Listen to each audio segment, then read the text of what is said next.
Item ಯಾವುದೇ ಇರಲಿ try ಮಾಡಿ ಆಚಿ ಚಿಕನ್ ಮಸಾಲಾ. ಆಚಿ ಚಿಕನ್ ಮಸಾಲಾ. ಪಶ್ಚಿಮ ಏಷ್ಯಾ ಸಂಘರ್ಷದ ಪರಿಣಾಮ ಭಾರತದಲ್ಲಿ 25 ಲಕ್ಷ ಜನ ಬಡತನದ ಸುಳಿಗೆ ಸಿಲುಕಬಹುದು. ದೇಶದ ಉದ್ದೇಶಿತ ಮಾನವ ಅಭಿವೃದ್ಧಿ ಕಾರ್ಯಕ್ರಮದ ಪ್ರಗತಿಗೆ ಇದರಿಂದ ಹಿನ್ನಡೆಯಾಗುವ ಸಾಧ್ಯತೆ ಇದೆ. ಮಧ್ಯಪ್ರಾಚ್ಯದಲ್ಲಿ ಅಮೆರಿಕ, ಇಸ್ರೇಲ್, ಇರಾನ್ ನಡುವಿನ ಸೇನಾ ಸಂಘರ್ಷ ಏಷ್ಯಾ ಮತ್ತು ಪೆಸಿಫಿಕ್ ವಲಯದ ದೇಶಗಳಲ್ಲಿ ಮಾನವ ಅಭಿವೃದ್ಧಿ ಕಾರ್ಯಕ್ರಮದ ಮೇಲೆ ಗಂಭೀರ ಪರಿಣಾಮ ಬೀರಿದೆ. ಅಲ್ಲಿನ ಜನರ ಜೀವನದ ಮೇಲೆ ಬೆಲೆ ಏರಿಕೆಯ ಒತ್ತಡ ಸೃಷ್ಟಿಯಾಗಿದೆ. ಹೆಚ್ಚುತ್ತಿರುವ ತೈಲ, ಅಗತ್ಯ ವಸ್ತುಗಳ ಬೆಲೆಯಿಂದಾಗಿ ಜನರ ಜೀವನ ವೆಚ್ಚ ಹೆಚ್ಚಳವಾಗಿದೆ. ಆಹಾರ ಅಭದ್ರತೆ ಕಂಡು ಬರ್ತಾ ಇದ್ದು ಜೀವನೋಪಾಯ ದುರ್ಬಲಗೊಳ್ತಾ ಇದೆ. ಮಧ್ಯಪ್ರಾಚ್ಯದಲ್ಲಿ ಕಳೆದ 45 ದಿನಗಳ ಸಂಘರ್ಷದಿಂದ ಜಾಗತಿಕವಾಗಿ 88 ಲಕ್ಷ ಜನರು ಬಡತನದ ರೇಖೆಯತ್ತ ಜಾರಿದ್ದಾರೆ. ಯುದ್ಧ ಮತ್ತಷ್ಟು ದಿನ ಮುಂದುವರೆದರೆ ಏಷ್ಯಾ ಪೆಸಿಫಿಕ್ ದೇಶಗಳಲ್ಲಿ $300 ಶತಕೋಟಿ ನಷ್ಟ ಉಂಟಾಗಬಹುದು ಅಂತ ಅಂದಾಜಿಸಲಾಗಿದೆ. ಸಂಘರ್ಷ ಆರಂಭವಾದ ಬಳಿಕ ಭಾರತದ ಬಡತನದ ಪ್ರಮಾಣ 23.9% ರಿಂದ 24.2% ಹೆಚ್ಚಳವಾಗಿದೆ. ಫೆಬ್ರವರಿ 28ಕ್ಕೂ ಮೊದಲು ಭಾರತದಲ್ಲಿ 35.15 ಕೋಟಿ ಇದ್ದ ಬಡ ಜನರ ಸಂಖ್ಯೆ ಏಪ್ರಿಲ್ 10ರ ವೇಳೆಗೆ 35.40 ಕೋಟಿಗೆ ಏರಿಕೆಯಾಗಿದೆ. ಹೌದು, ಪಶ್ಚಿಮ ಏಷ್ಯಾ ಮಾರುಕಟ್ಟೆಯಲ್ಲಿ ಭಾರತ 48 ಶತಕೋಟಿ ವ್ಯವಹಾರ ಹೊಂದಿದೆ. 14% ರಫ್ತು, 20.9% ಆಮದು ಹೊಂದಿದೆ. ತೈಲೇತರ ಉತ್ಪನ್ನಗಳಾದ ಬಾಸುಮತಿ ಅಕ್ಕಿ, ಟೀ, ಆಭರಣ, ಮುತ್ತು ರತ್ನಗಳನ್ನು ಭಾರತ ರಫ್ತು ಮಾಡ್ತಾ ಇದೆ. ಯುದ್ಧದಿಂದ ಕೊಲ್ಲಿ ದೇಶಗಳ ಜತೆಗಿನ ವ್ಯಾಪಾರ ಸ್ಥಗಿತಗೊಂಡಿದ್ದು ರಫ್ತು ಪ್ರಮಾಣ ಕುಸಿದು ಹೋಗಿದೆ. 90% ಅನೌಪಚಾರಿಕ ಮಾರುಕಟ್ಟೆಯಲ್ಲಿದ್ದ ಕಾರ್ಮಿಕರ ಮೇಲೆ ಪ್ರಭಾವ ಬೀರಿದೆ. ಇನ್ನು ಭಾರತದ ರಸಗೊಬ್ಬರ ಪೂರೈಕೆಯಲ್ಲಿ 45% ಕೊಲ್ಲಿ ದೇಶಗಳಿಂದ ರಫ್ತಾಗುತ್ತೆ. ಯುದ್ಧದ ಪರಿಣಾಮ ಪೂರೈಕೆಯಲ್ಲಿ ವ್ಯತ್ಯಯ ಉಂಟಾಗಿದೆ. ಎಲ್ಎನ್ಜಿ ಕೊರತೆಯಿಂದ ದೇಶೀಯವಾಗಿ ಯೂರಿಯಾ ಉತ್ಪಾದನೆ ಕುಸಿದು ಹೋಗಿದೆ. ಪ್ರತಿ ವರ್ಷ ಮುಂಗಾರು ಅವಧಿಯಲ್ಲಿ ಕೃಷಿ ಬಳಕೆಗೆ 6.114 ದಶಲಕ್ಷ ಟನ್ ಯೂರಿಯಾ ಅಗತ್ಯ ಇದೆ.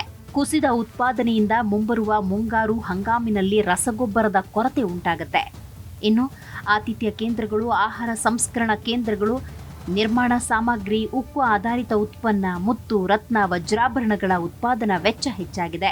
ಪೂರೈಕೆ ಸರಪಳಿ ಏರುಪೇರಾಗಿದೆ. ರದ್ದುಗೊಂಡ ಬುಕ್ಕಿಂಗ್ ಆರ್ಡರ್ಗಳು ಸಣ್ಣ ಉದ್ದಿಮೆಗಳನ್ನು ಸಂಕಟಕ್ಕೆ ತಳ್ಳಿಬಿಟ್ಟಿದೆ. ಇದರಿಂದ ಎಂಎಸ್ಎಂಇ ವಲಯದಲ್ಲಿ ಉದ್ಯೋಗ ನಷ್ಟ ಉಂಟಾಗಿದೆ.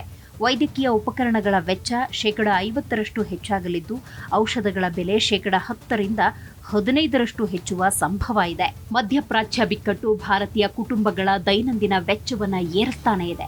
ಅಡುಗೆ ಮನೆಯ ಅಗತ್ಯ ಪದಾರ್ಥಗಳಿಂದ ಹಿಡಿದು ಬಟ್ಟೆ, ಗೃಹೋಪಯೋಗಿ ಉಪಕರಣಗಳ ತನಕ ದೈನಂದಿನ ಬದುಕಿಗೆ ಅಗತ್ಯವಿರುವ ಬಹುತೇಕ ಉತ್ಪನ್ನಗಳ ಬೆಲೆ ಏರತೊಡಗಿದೆ. ಗರಿಷ್ಠ ಮಾರಾಟ ಬೆಲೆ ಹೆಚ್ಚಿಸಿದ್ರೆ ಮಾರಾಟ ಕುಸಿಯುತ್ತೆ ಅನ್ನೋ ಕಾರಣದಿಂದ ಬಹುತೇಕ ಕಂಪನಿಗಳು ಈಗಿರುವ ದರವನ್ನೇ ಉಳಿಸಿಕೊಂಡು ಪ್ಯಾಕೇಜಿಂಗ್ ಪ್ರಮಾಣವನ್ನ ಕಡಿಮೆ ಮಾಡುವ ಜಾಣತನ ತೋರಿಸ್ತಿವೆ. ಪ್ರಮುಖವಾಗಿ ಖಾದ್ಯ ತೈಲದ ಬೆಲೆಗಳು ಈಗಾಗಲೇ 7% ಹೆಚ್ಚು ಏರಿಕೆಯಾಗಿದೆ.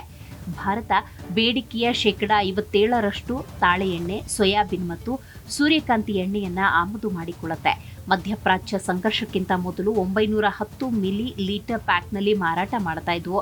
ಈಗ ಅದನ್ನ 750 ಮಿಲಿ ಲೀಟರ್ಗೆ ಇಳಿಸಿವೆ. ಸೋಪು, ಟೂತ್ಪೇಸ್ಟ್, ಬಿಸ್ಕತ್ ಸೇರಿದ ಹಾಗೆ ದಿನ ಬಳಕೆಯ ಬಹುತೇಕ ಪದಾರ್ಥಗಳ ತಯಾರಕರು ಪ್ಯಾಕೆಟ್ ಗಾತ್ರ ಕಡಿಮೆ ಮಾಡಿ ಮಾರುಕಟ್ಟೆಗೆ ಬಿಡುಗಡೆ ಮಾಡುತ್ತಿದ್ದಾರೆ.